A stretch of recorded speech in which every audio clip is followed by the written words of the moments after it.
저쪽에 진짜 현지인들이 이렇게 있는 곳에 사역을 할 때입니다. 근데 강의를 하는데 갑자기 막 따발총 소리가 나요. 우다다다다다다. 그래서 이 뭔가 했더니 그 교회가 이제 열악하니까 이제 벽돌로 대충 세워놓고 이제 양철 위에 지붕을 이렇게 세웠던 겁니다. 그러니까 우박이 떨어진 거예요.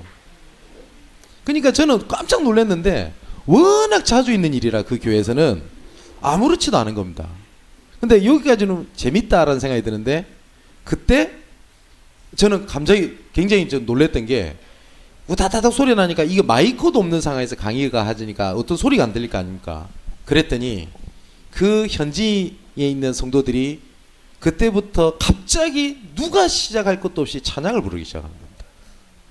좋으신 하나님 가디소굿 이 찬양을 이 우박이 끊어질 때까지 찬양을 하는 겁니다.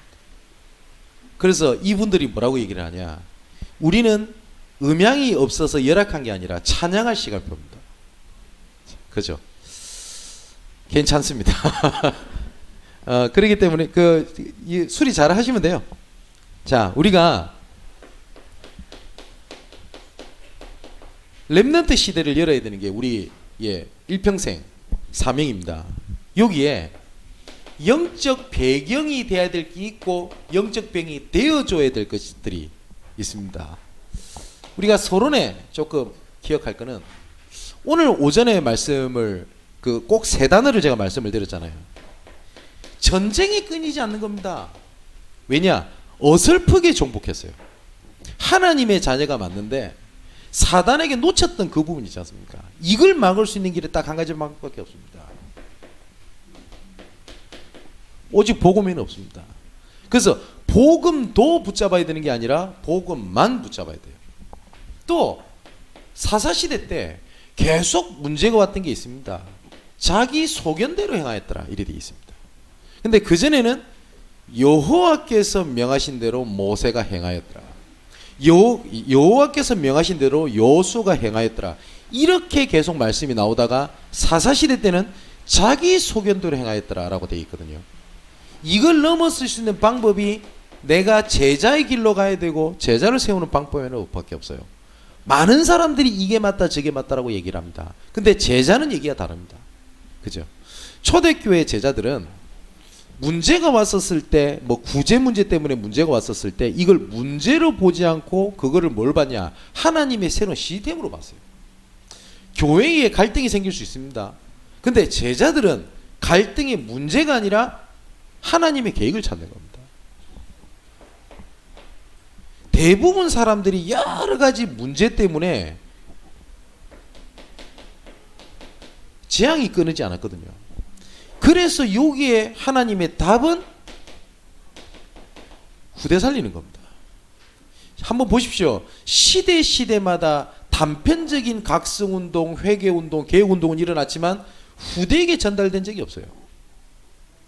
아브라함, 이삭, 야곱, 요셉까지 언약이 전달되다가 요셉 때 또 이걸 놓친 겁니다. 그죠? 가나안에 들어가 가지고 난 다음에 또 이걸 놓친 겁니다. 그래서 어떻게 됐냐? 포로가 된 겁니다. 그래서 우리가 일평생 붙잡아야 될 거는 세 가지입니다.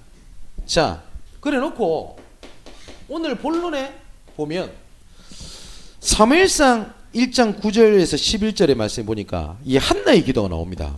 그들이 실로에서 먹고 마신 후에 한나가 일어나니 그때의 제사장 엘리는 여호와의 전 문설주 곁 의자에 앉아 있었더라. 한나가 마음이 괴로워서 여호와께 기도하고 통곡하여 소나에 이르되 만군의 여호와여, 만일 주의 요종의 고통을 돌보시고 나를 기억하사 주의 요종을 잊지 아니하시고 주의 요종에게 아들을 주시면 내가 그의 평생에 그를 하나님께 드리고 삭도를 그의 머리에 대지 아니하겠나이다 라고 되어 있습니다. 여기 보니까 한나의 기도가 나오거든요. 근데 한나가 처음에는 기도하는 게 몇 가지가 있었습니다. 왜 나만 이러냐 이거였어요. 그리고 분인나에게 아들을 얻지 못한다라고 하는 시기와 원망과 핍박을 받게 됩니다. 유대인들도 우리 대한민국이랑 비슷한 습성이 있어요. 우리 대한민국이 예전에 그 남존 여비사상 꼭 아들을 낳아야지 되는 이런 게 좀 있었었죠. 그래서 아들 낳지 못하면 옛날에 뭐 소박받고 이랬지 않습니까? 우리나라는 조금 남자 아기를 좋아하는 개념이 있지만 이때는 얘기는 좀 더 다릅니다. 뭐냐면 언약의 대를 이어야 된다. 우리는 하나님의 선민이기 때문에 대를 이어야 되는데 아들을 낳지 못한 겁니다. 그러니까 한나가 얼만큼 괴로웠겠어요. 아들이 얼마나 많습니까? 근데 한나가 이런 생각을 했던 거예요. 다른 사람에게는 있는데 왜 나한테는 없냐? 그냥 평범하게 다 낳는 거 왜 나는 못 낳냐? 이거거든요. 여기에 오늘 본문에 한나가 기도가 바뀌는 장면입니다. 아, 지금 나한테 아들이 필요한 게 아니구나. 아들은 많지만, 그죠? 하나님의 나시린이 필요합니다. 그리고 다른 집도 아들이 있고 다 한데 뭐냐? 아, 하나님의 진짜 계획이 있구나. 하나님이 이 계획을 성취시킬 아들이 필요하구나. 이거였어요. 쉽게 말하면 현실 속에 오직을 찾았단 말이고요. 현실 속에 하나님의 사명을 찾은 겁니다. 오전에 말씀드렸듯이 이 사단이 속이는 방법이 현실입니다. 그래서 두 가지를 말씀드렸죠. 현실에 빠져 있던가 아니면 현실을 등을 지고 삽니다.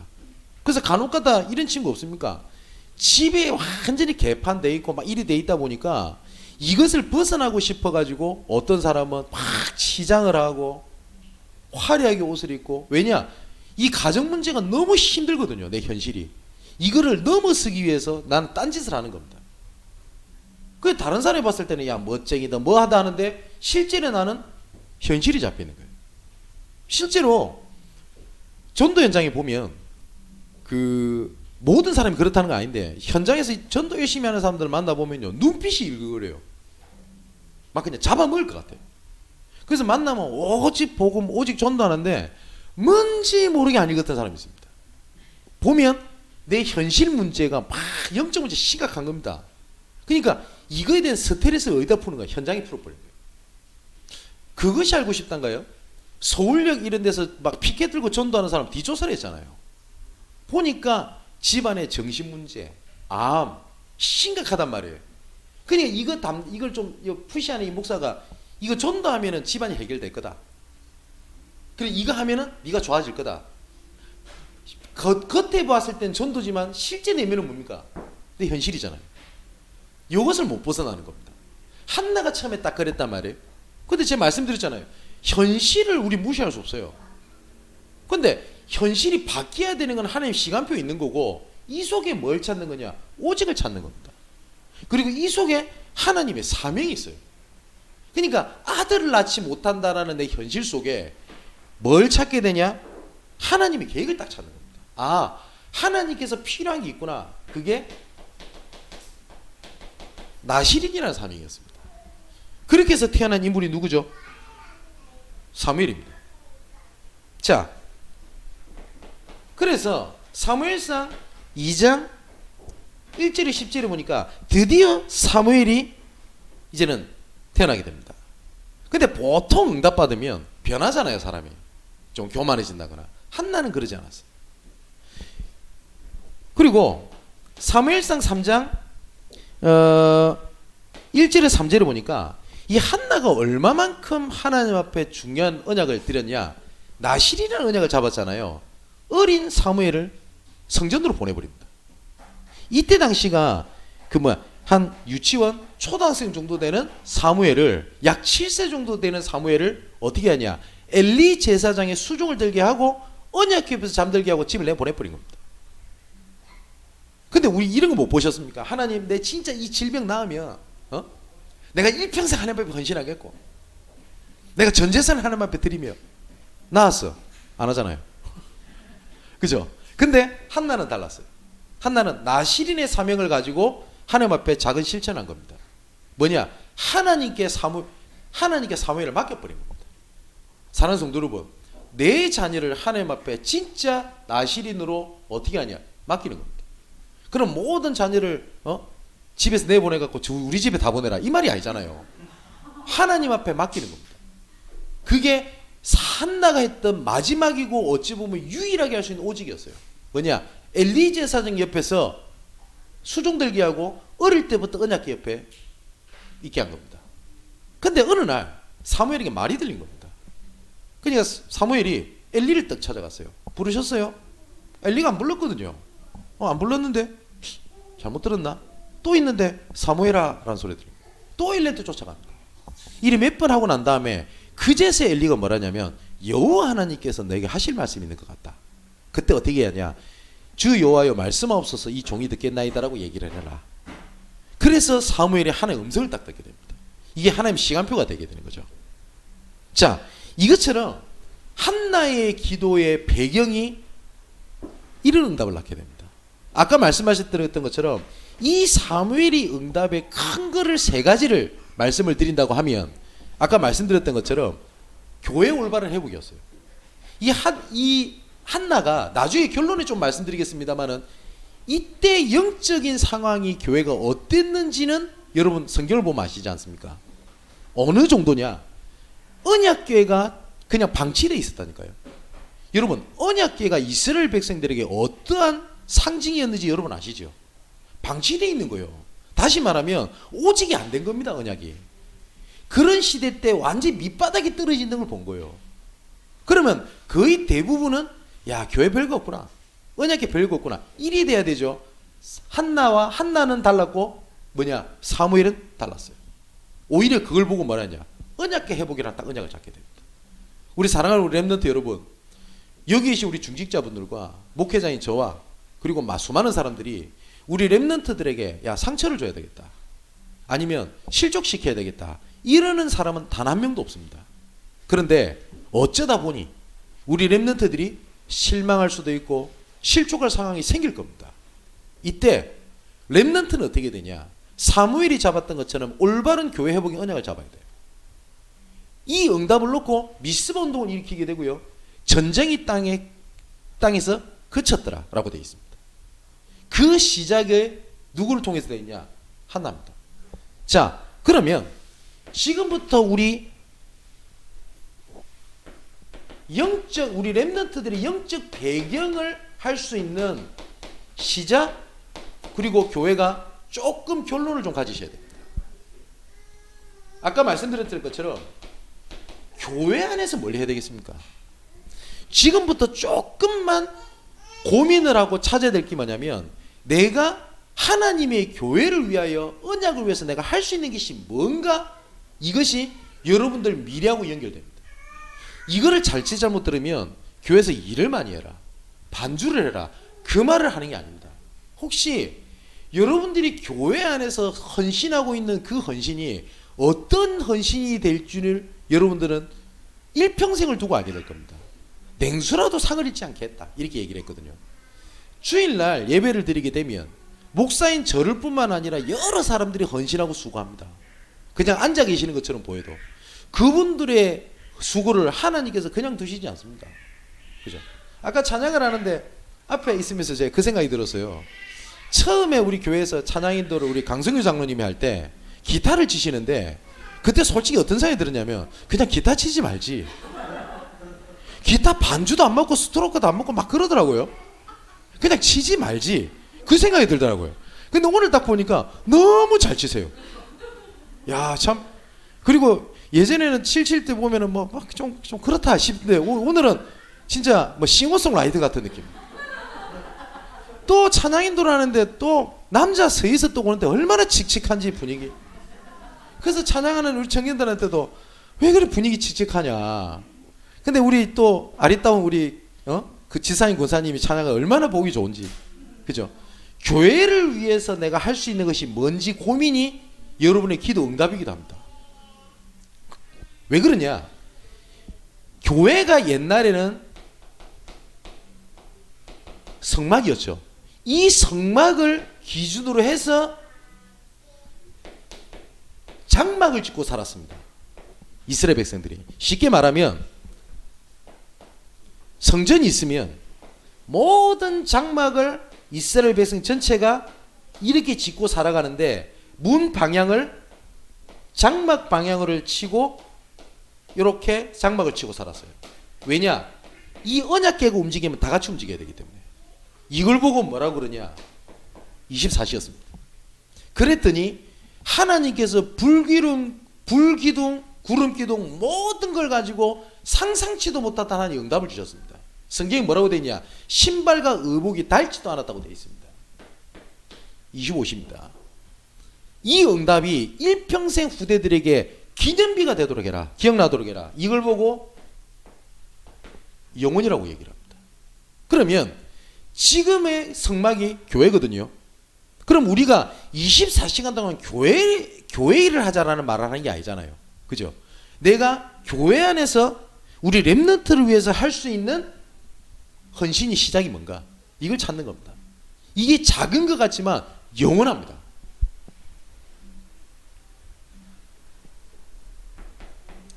영적 배경에서 진짜 중요한 게 있습니다.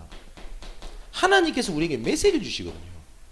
이거를 제가 지지난주에 말씀드렸지 않습니까? 하나님의 말씀을 토라라고 얘기를 하고 나에게 하나님의 말씀이 전달된 걸 레마라고 얘기를 합니다. 이거는 나의 말씀이다 이렇게 보시면 되죠. 하나님께서 나에게 말씀을 주시거든요. 이걸 메시지라고 얘기를 합니다. 이 메시지를 가지고 하나님은 분명히 이 말씀을 가지고 역사하십니다. 물론 목사가 설교 준비를 합니다. 그런데 목사가 설교 준비를 할 때 모든 걸 다 알고 준비하지 않습니다. 그죠? 근데 하나님은 분명히 말씀을 주십니다. 아모스 3장 7절에 여호와께서는 자기 종 선지자들에게 말씀을 주시지 않고서는 결코 일을 행하심이 없느니라. 하나님께서 아브라함에게 하신 말씀입니다. 내가 하고자 하는 일을 나의 친구 아브라함이 알지 못하겠냐? 이렇게 말씀하셨어요.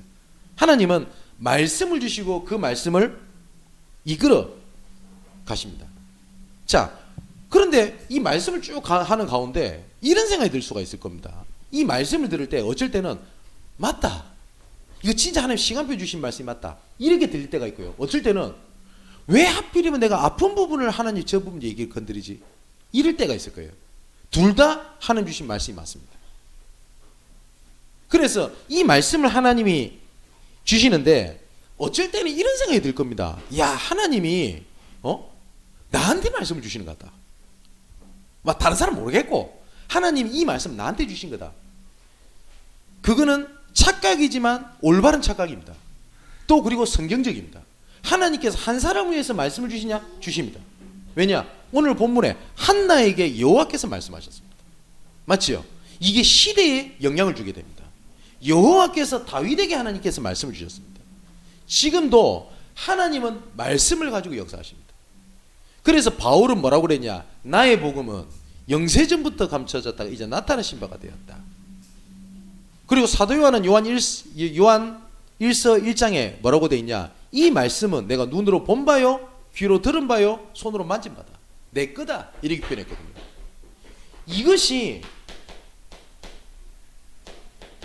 흘러 들어가는 곳곳마다 사람이 살아나기 시작합니다. 에스겔 47장 1절에 10절. 성전 문지방에서 물이 흘러 들어가겠는데 흘러 들어가는 곳곳마다 모든 생명사가 살아났다. 그게 말씀입니다. 그래서 영적인 배경이라는 게 그거거든요.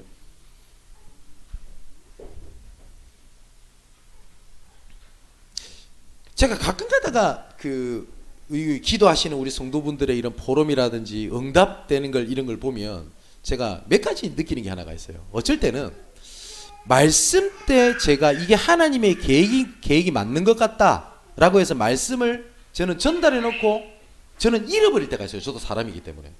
근데 몇몇 중직자분들은 그걸 붙잡고 계시는 걸 제가 봤어요.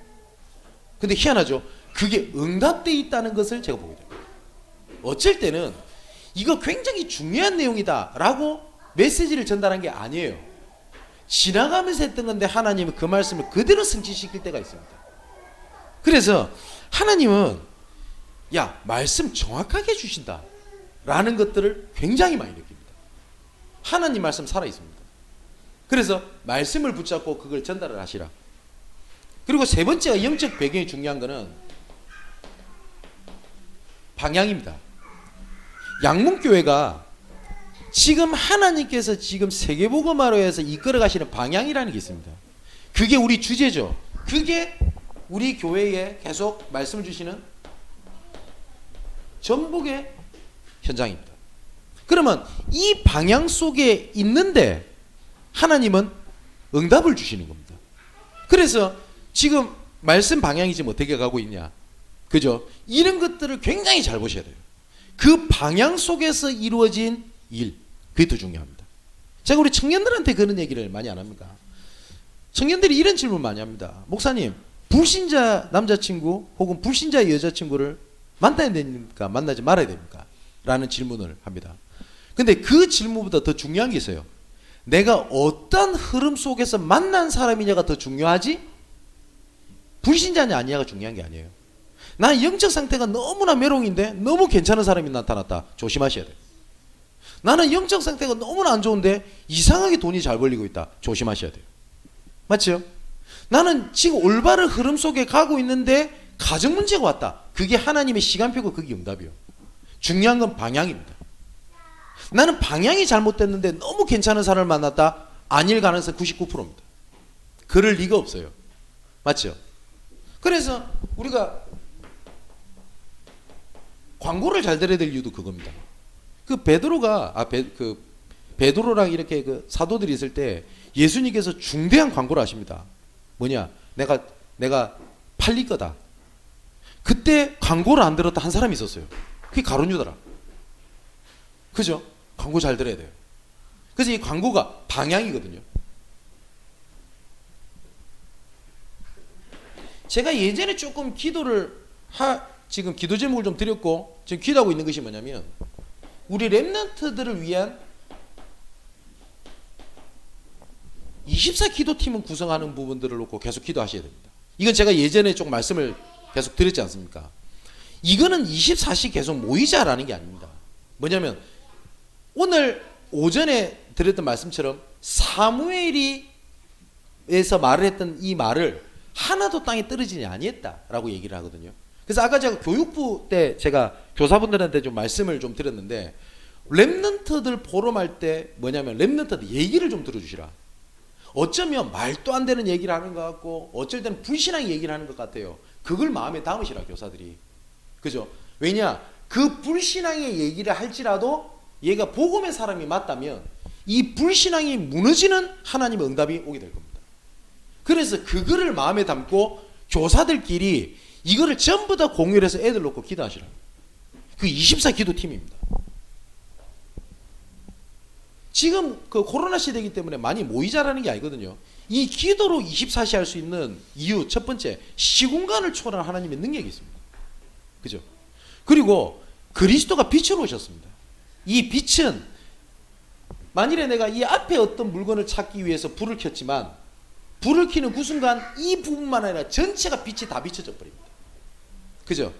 우리 교회가 광화문, 의왕 여러 군데에서 군데군데에서 이제는 캠프를 펼쳐지게 될 겁니다. 그러면 광화문을 살리는 응답이 있는 것이 아니고 빛이 비춰지게 되면 교회 전체가 살아버립니다. 그래서 전도 캠프는 뭐냐? 전체가 함께 가는 거다. 그리고 전체가 다 사는 거다. 아니, 목사님 그게 가능합니까? 가능하다니까요. 저희 교회 분들 아시지 않습니까? 저는 해외 가서 사역을 하고 있는데 응답은 교회에 오지 않습니까? 어떻게 그런 일이 일어납니까? 시공간을 초월한 하나님의 능력. 자, 이 일을 놓고요, 하나님께서 시대마다 전도운동과 함께 회복시켰던 것이 하나님의 경제입니다. 그래서 한번 연구해 보시라니까요. 전 세계 전도 선교 그래프랑 경제 그래프랑 거의 같이 갑니다. 그리고 정말 신기한 것이 우리나라가 선교사 1만 명을 보낼 때 우리나라가 GDP 1만 불을 달성을 하고요. 그리고 우리나라가 선교사 2만 명을 보낼 때 GDP 2만 명을 돌파했다고 합니다. 물론 꼭 그렇게 된다라는 뜻보다는 확실히 선교운동과 경제운동이 같이 갑니다. 어느 날부터인지 우리 대한민국 교회가 문제가 오기 시작을 했습니다. 교회가 문을 닫기 시작했습니다. 선교사들이 철수하기 시작했습니다. 그때부터 우리나라도 경제가 문제가 같이 옵니다. 그 희한하죠. 유럽을 중심으로 해서 산업혁명이 이루어지고 난 다음에 유럽 중심으로 종교개혁과 여러 가지 하나님의 산업운동들이 계속 일어나게 됩니다. 이 경제 그리고 이 선교 흐름이 어디로 오냐? 미주로 넘어가게 됩니다. 하나님께서 미국을 최강대국으로 사용하셨어요. 그것처럼 빛의 경제랑 이 렘넌트 운동가 그리고 전도 운동가는 함께 갑니다. 자, 이제 마지막 결론입니다. 제가 오전에 아까 말씀드렸던 대로 복음, 제자, 후대인데 지금은 그 후대 얘기를 했으니까 제자가 갖고 있을 자세에 대한 얘기를 조금 하겠습니다. 이것만 하고 좀 마칠게요. 한나가 어떠한 상황이 있었냐면 그때 당시에 영적 배경 상황, 교회 상황이었습니다. 근데 교회가 어떤 상황이었냐? 엘리가 제사장이었어요. 그 사무엘상 1장 2장을 보면 이 엘리가 진짜 좀 안 좋게 말하면 진짜 맛이 가고 복음 없는 목회자였어요. 한나가 기도하잖아요.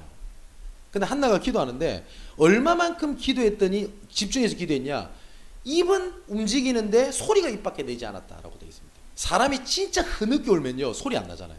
한나가 그렇게 마음이 상해서 기도하고 있는 거예요. 그러면 엘리가 일반적인 목회자라면 기도해야 되겠다, 마음이 아프고 이래야 될 거 아닙니까? 근데 한나한테 가서 뭐라 하는지 압니까? 술 먹었냐? 여러분 어떨 것 같아요? 우리 양목이 성도님 중에 너무 마음이 아파서 교회 와서 기도하고 있는데 제가 들어와가지고 술 드셨어요? 이래봐요. 교회 당장 나가 뿔걸? 그죠? 그런데 엘리가 딱 그러고 앉아있어요. 한나 기분이 어땠을까요? 한나 기분이요. 근데 한나가 이렇게 얘기를 합니다. 아, 그게 아니오라. 이 종이 이런 기도 제목으로 나 기도하고 있었습니다. 그런데 엘리가 성경에 뭐라고 되어 있다고요? 하나님의 이상이 더 이상 보지 아니했다 그랬어요. 그러면 한나가 몰랐을까요? 엘리에 대해서? 알았어요. 근데 한나가 한마디 해줍니다. 그래서 좋은 말 뭐냐? 네 응답받기 원한다. 그러면 이미 상처받았잖아요. 술 먹었냐 이랬는데, 그죠? 아니면 이럴 수도 있겠죠. 니나 잘해라. 네 애 관리는 똑바로 해라. 왜냐? 이 엘리 제사장 아들들은 성막에서 온갖 못된 짓 다 하잖아요. 근데 뭐라고 되어 있는지 아세요? 딱 한나가 이렇게 합니다. 내가 주의 종의 은혜로 말미암아 내가 응답받기 원하나이다 하고 다시는 얼굴에 수심과 근심이 없었대요. 보세요. 엘리는 나중에 어떻게 되죠? 완전히 망해버립니다. 그리고 그 언약궤를 뺏기고 했다는 얘기를 듣고 엘리가 자빠져 죽는데 목이 부러져 죽습니다. 뿐만 아니라 나중에 다윗 왕이 그 사울 왕을 피해가지고 성전에 숨어 들어가거든요. 그 때문에 사울 왕이 뚜껑이 열려가지고 제사장을 전부 다 죽여버립니다. 그게 엘리의 가족들 후손들입니다. 그래서 엘리의 가문은 씨가 말라서 망해버립니다. 근데 한나는 어때요? 사무엘을 얻게 됩니다. 그 사무엘을 통해서 다윗을 얻게 됩니다. 다윗 왕국이 건설됩니다. 그게 제자의 정신이고 제자의 자세입니다. 한나는 절대 망하지 않았습니다. 무슨 말인지 이해되시죠? 혹시 우리 렘넌트들 그리고 우리 중직자분들 이 제자라고 얘기를 했었을 때 제 말을 잘 따라라 그 말을 드리려고 하는 게 절대 아닙니다. 복음의 사람을 얘기하는 겁니다. 그죠? 그때 당시 교회가 어땠다고요? 언약궤가 방치되어 있고 여기 보면 재밌는 말이 있습니다. 9절에 이렇게 되어 있죠. 그들이 실로에서 먹고 마신 후에 한나가 일어서니 그때의 제사장 엘리는 여호와의 전 문설주 곁 의자에 앉았더라 라고 되어 있어요. 그러니까 성전 안에 있었던 것도 아니에요. 근데 사무엘은 뭐라고 되어 있죠? 언약궤 옆에 누웠더라라고 되어 있잖아요. 근데 엘리는 언약궤 옆에 있지도 않아요. 그럼 어떠한 목회자인지 아시겠죠? 그 교회에서 자란 중직자 한나, 쉽게 말하면 그때 당시에 권사, 그때 렘넌트 사무엘이었어요. 아까 오전에도 말씀드렸듯이 렘넌트는 좋은 교회를 다녀야 돼요. 복음의 교회를 다녀야 돼요. 맞아요. 그래서 중직자들은 교회 회복해서 교회를 복음의 교회를 만들어내야 돼요. 단 렘넌트들은 혹시 부족한 게 있을지라도 그걸 넘어서서 사물같이 교회 회복의 응답을 언약을 잡아야 돼요. 상처받아야 되지 알고. 현장에 보면 교회가 어떻더라 뭐 상처받았다 뭐 했더라 그거 내려놓고 그거를 천명으로 잡아야 돼요. 그게 제자의 자세예요. 그게 뭐냐? 렘넌트들의 영적인 배경입니다. 그럼 렘넌트 어떻게 살려주겠냐? 그죠? 렘넌트들이 언제든지 내 아픈 부분, 연약한 부분을 얘기할 수 있는 배경, 플랫폼이 있다는 사실을 우리 렘넌트들이 안다? 그러면 여러분들의 영적인 배경입니다. 지금 수많은 렘넌트들이 교회를 다니고 있지만 어려우면 어렵다고 말을 못합니다. 그리고 심지어 이런 얘기까지 듣습니다. 절대 우리 양문교에서는 그런 일이 일어나면 안 돼요. 혹시 그런 일이 일어나도 상처받으면 안 되고 첫 번째 렘넌트는 내가 어려운 얘기 얘기했더니 그 다음 주가 아니라 교회에서 소문 다 나 있더라. 말 그냥 하는 거. 그거 막아줘야 돼. 제가 부목사로 있을 때 청년들이 교회를 떠나는 1순위가 뭐냐? 그 다음 주 가면 교회 사람들 다 알고 있대요. 그래서 말은 이렇게 얘기하는 거예요. 막 기도해 줘야 될 거 아니냐? 기도도 안 하면서. 그래가지고. 그래서 진짜 어떤 랩런트가 이제 실제로 있었던 얘기입니다. 그 뭐죠? 교회 어떤 누구한테 얘기한 거예요. 진짜 가정에 심각한 얘기. 기도해달라고. 그 다음 주가 아니라 싹 다 알더래요. 오히려 친구가 와서 그러더래요. 야, 내 얘기 들었다 기도해 줄게 이러더래요. 물론 기도하려고 얘기했겠죠. 그런 배경 말고, 그죠? 영적 배경이 되주시라. 그러려면 교회에서 내가 할 수 있는 배경, 메시지에 대한 배경, 방향이 된 배경입니다. 정말 후대 살리고 이번 주 메시지 1강, 2강을 요약을 딱 하자면 세 가지입니다. 전쟁을 끝이는 복음운동, 그리고 내 소견대로 말하는 시대의 제자운동, 그리고 재앙시대를 막는 후대운동을 시작을 하시라. 승리하게 되시기를 주님의 이름으로 축원을 드립니다. 나의 하나님께 감사함을 드립니다. 전쟁을 막는 오직 복음 시대를 열게 하여 주시옵소서. 세상말, 세상의 것, 자기 소견대라는 시대에 말씀 따라 움직이는 제자운동의 시대를 열게 하여 주옵소서. 현실 문제에 잡혀 재앙에 빠져 후대를 놓치고 있는 시대에 흑암 문화와 틀린 것에 빼앗긴 후대의 심장을 찾아오는 렘넌트 시대를 열게 하여 주옵소서. 이 일을 위한 산업인, 이 일을 위한 중직자, 이 일을 위한 목회자, 이 일을 위하여 먼저 부름받는 렘넌트들을 축복하여 주옵소서. 살아계신 예수 그리스도 이름으로 기도하옵나이다. 아멘.